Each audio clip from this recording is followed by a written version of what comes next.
ساتھیوں کو یہ اٹھا لیں گے جو ہوگا، اور اس کے بچوں کو، اس کی بیوی کو، اس کی بیٹی کو اس کا جو ہے ویڈیو بنا کر اور اس کو بلیک میل کر کے اور پیسے دے کر اس کو جو ہے زر اور زور کی طاقت پر یہ جو ہے اپنی دو تہائی کر لیں گے. یہ ہارس ٹریڈنگ کو پروموٹ کرے گا بھائی جان.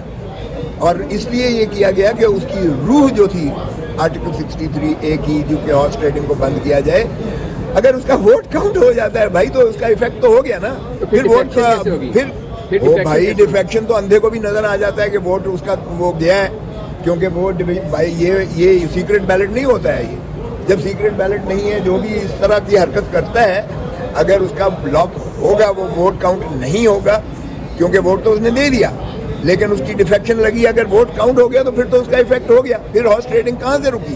پھر تو الٹا ہارس ٹریڈنگ کی صرف قیمت بڑھ گئی اس کی. اب یہ قیمت بڑھ جائے گی، ان کی سٹیکس بڑھ جائیں گے ان کے، لیکن یہ ہارس ٹریڈنگ کو پھر کھول دیں گے. اب تو ایسی صورت میں جو موجودہ جو اوپینین ہے پریزیڈنٹ کی آرٹیکل 63A پر جو سپریم کورٹ نے دی ہے، اس سے ووٹ کاؤنٹ نہیں ہوگا. ہمارے ایم این اے اٹھانے کا ان کو کوئی فائدہ نہیں ہوگا. اس لیے ہمارے ایم این اے یا جن کے بھی ایم این اے ہوں گے وہ محفوظ رہیں گے. جب انہیں پتا ہوگا ووٹ کاؤنٹ ہی نہیں ہونا تو پھر وہ کیوں کر اس پر جو ہے جبر اور اٹھائیں گے. جب ووٹ کاؤنٹ ہونے کی یہ کھول دیں گے راستہ تو پھر ہارس ٹریڈنگ کو جنم دے گا. یہ میں سن کے حیران ہوتا ہوں کہ لوگ کہتے ہیں جی اصلی شکل میں. او بھائی اصلی شکل یہی ہے، اس کی روح بھی یہی ہے کہ ہارس ٹریڈنگ کو بند کرنا. اور ہارس ٹریڈنگ اسی صورت میں بند ہو سکتی تھی کہ ووٹ کاؤنٹ نہ ہو. اگر ووٹ کاؤنٹ ہوتا ہے تو ہارس ٹریڈنگ کھل گئی، قیمت بڑھ جائے گی، منڈی لگ جائے گی، پھر اس کے سہولت کار یہ بن جائیں گے، سپریم کورٹ بن جائے گی. قاضی فائز عیسیٰ صاحب بینیفیشری ہیں اس کے، کیونکہ اس دو تہائی مقصود ہے، دو تہائی کر کے کانسٹیٹیوشن کورٹ بنائیں گے اور اس کا چیف سربراہ 25 سے پہلے بنا رہے ہیں. اور یہ تو پہلے ہی انہوں نے کہہ دیا کہ ہائی کورٹ کے جج کی ریٹائرمنٹ ایج 62 ہے، سپریم کورٹ کے ریٹائرمنٹ ایج 65 ہے، اور کانسٹیٹیوشن کورٹ کے جج کی ریٹائرمنٹ ایج 68 ہوگی. تو یہ گلوریفائڈ سیشن کورٹ بن جائے گی یہ جو سپریم کورٹ ہے. اس میں آپ کا نام اور باپ کا نام اور میرے اور آپ کے یہ گھریلو مقدمات اور باقی جو ہے فوجداری مقدمات سنتے رہیں گے. تمام آئینی معاملات جو ہیں وہ کانسٹیٹیوشن کورٹ کے پاس چلے جائیں گے، جو ماشاءاللہ کوئی کہنے کی ضرورت نہیں ہے. اس کو ایگزیکٹو اپوائنٹ کرے گی اور جسٹس قاضی فائز عیسیٰ صاحب اس کے سربراہ چیف جسٹس کانسٹیٹیوشن کورٹ ہوں گے، اور سارے اہم مقدمات ان کے پاس ہوں گے. اور ان کا فارم 47 پچ جائے گا اور فارم 47 کی مسلط کر دی جائے گی پاکستان کے اوپر جو حکمرانی ہے کہ حکمرانی عوام کا جو مینڈیٹ ہے ظلم خدا کا. 17 سیٹ والوں جن کو 17 سیٹیں عوام نے دی ہیں وہ پرائم منسٹر بنا بیٹھا ہے. جو 180 سیٹیں لے کر عمران خان ہے وہ ڈیالہ جیل میں پڑا ہوا ہے. تو یہ اس کو پرپیچویٹ کرنا چاہتے ہیں. اسی لیے ہمیں یہ کنسرن ہے کہ یہ جو آپ سن رہے ہیں، ایک تو بینچ انلیگلی کانسٹیٹیوٹڈ ہے، ظاہر ہے پریکٹس اینڈ پروسیجر ایکٹ کے مطابق بھی نہیں ہے اور آرڈیننس کے مطابق بھی نہیں ہے، کیونکہ جسٹس منصور علی شاہ صاحب نے اس میں شمولیت نہیں کی. 4 جج اپنے تئیں خود بیٹھ کر جو ہے پریکٹس اینڈ پروسیجر ایکٹ کے تابع بینچ نہیں بنا سکتے.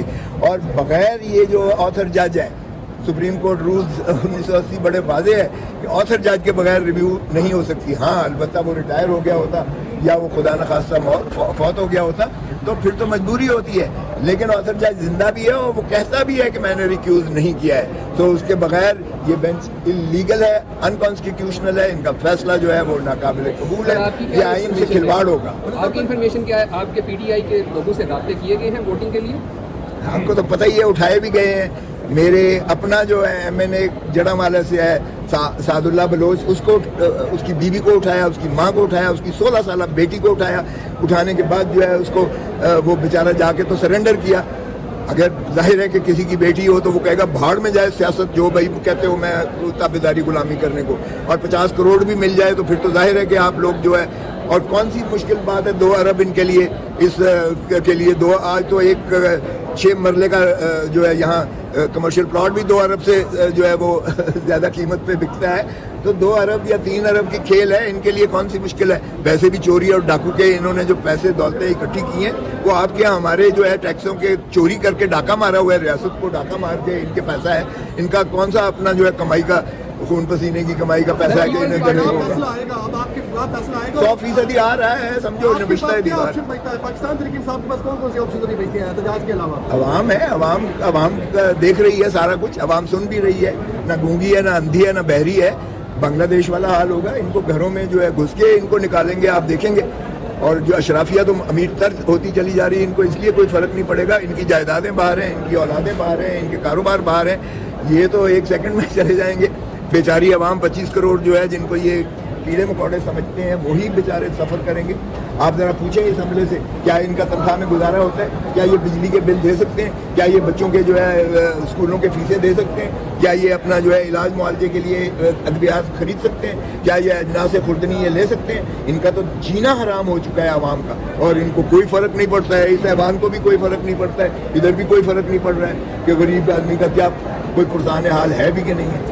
اور بھائی عوامی نمائندوں کو حق حکمرانی دو گے تو ہی وہ اپنا اور اپنے بچوں کا اور اپنے دھرتی ماں کا اور مستقبل کی جو ہے ولی قانون سازی کریں گے اور پالیسی سازی کریں گے. یہ بتائیے گا کہ جو 60 سال کی عمر کی بالائی حد رکھی گئی تھی ریٹائرمنٹ کی, وہ سارے کنسیکوینسز دیکھنے کے بعد ایک سرکاری ملازم مینٹلی فزیکلی ہر طرح سے فٹ ہوتا ہے. اب 68 ایئرس میں ایک سرکاری جو ملازم ہے وہ کیا میڈیکلی فٹ ہوگا, اس قابل ہوگا کہ وہ کام کر سکے آگے؟ دیکھیں یہ تو پھر وہ بھی کہیں گے, جو سول بیوروکریسی ہے, جو ملٹری بیوروکریسی کے دیگر لوگ 60 پہ ریٹائر ہوں گے, وہ بھی کہیں گے ہمیں بھی 68 سال کرو. اور پھر آپ کی جو نوجوان نسل ہے, آپ کا 70% آبادی 35 سال سے کم عمر کی ہے, ان کے لیے تو بلاک ہو گیا. وہ تو اس ملک کو چھوڑ کے جا رہے ہیں, ان کے لیے آس اور امید ختم کر دی گئی ہے. 3 کروڑ بچہ آپ کا جو ہے اسکولوں میں نہیں جا رہا ہے. آج جو ہے تیسری نسل آپ کی گروی رکھ دی ہے. یہ IMF کا خوش ہو رہے ہیں, ٹرانشی مل گئی, ٹرانشی مل گئی. بھیک لے کے اٹامک پاور کو آپ نے ذلیل و رسوا کر کے جو ہے بھکاری بنا کے آپ کی اپنی دولتیں تو بڑھتی چلی جا رہی ہیں, اور دھرتی ماں جو ہے وہ غربت کی دہلیز میں دھکیلی چلی جا رہی ہے. کوئی شرم ہوتی ہے, کوئی حیا ہوتی ہے؟ اللہ تعالیٰ نے ملک کو سارے وسائل دیے ہیں. صاحب یہ بتائیے گا, آپ کے شاگرد بھی ہیں بلاول بھٹو صاحب, اور آپ ان کے استاد بھی ہیں. بڑی دفعہ ہم نے سنا ہے وہ کہتے ہیں آئینی عدالت کا کوئی رستہ روک ہی نہیں سکتا, بن کے رہے گی. کیا آپ نے ٹریننگ ایسی کی ہے؟ دیکھیں میں نے یہ ٹریننگ معذرت کے ساتھ, وہ بے نظیر بھٹو کا بیٹا ہے, میں اس کے خلاف کوئی بات نہیں کروں گا. لیکن یہ ہے کہ دیکھیں پیپلز پالیٹکس کرتی تھیں. نانا ان کا ذوالفقار علی بھٹو, ہم نے ان کے ساتھ کام کیا. وہ پیپلز پالیٹکس, عوام کے جو ہے جم غفیر کے جو ہے وہ ووٹوں سے وہ اقتدار میں آتے. رانی شہید بے نظیر بھٹو وہ پیپلز پالیٹکس کرتی تھی. لڑو گے لڑو گے, مرو گے مرو گے, وہ عوام کو جو ہے ساتھ لے کر چلتی تھیں اور انہی کو وہ ایڈریس کرتی تھیں. اب بدقسمتی سے بلاول کو کسی نے سمجھایا ہے کہ لوگ کیڑے مکوڑے ہیں, یہ عوام چھوڑو, پاور پالیٹکس کرو. پاور پالیٹکس جو ماشاءاللہ پاور پالیٹکس میں کیا کرنا پڑتا ہے؟ پاور پالیٹکس میں بوٹ پالش کرنے پڑتے ہیں, اور بوٹ پالش کرنے میں یہ شریفوں کے جو ہے وہ بہت پیچھے رہ جاتے ہیں. پھر بی ٹیم بن جاتی ہے, تو بی ٹیم بننے سے پھر آپ کو پتہ یہ نقصان ہی ہوتا ہے. اب اگر مجھے 45,000 کی ووٹوں سے میں جیتتا ہوں, اسی حلقے سے جس کے ساتھ والے حلقے سے بلاول بھٹو زرداری صاحب صرف 15,000 ووٹ لیتے ہیں, تو آپ اندازہ کریں کہ کتنا زمین آسمان کا فرق ہے پیپلز پالیٹکس میں اور پاور پالیٹکس.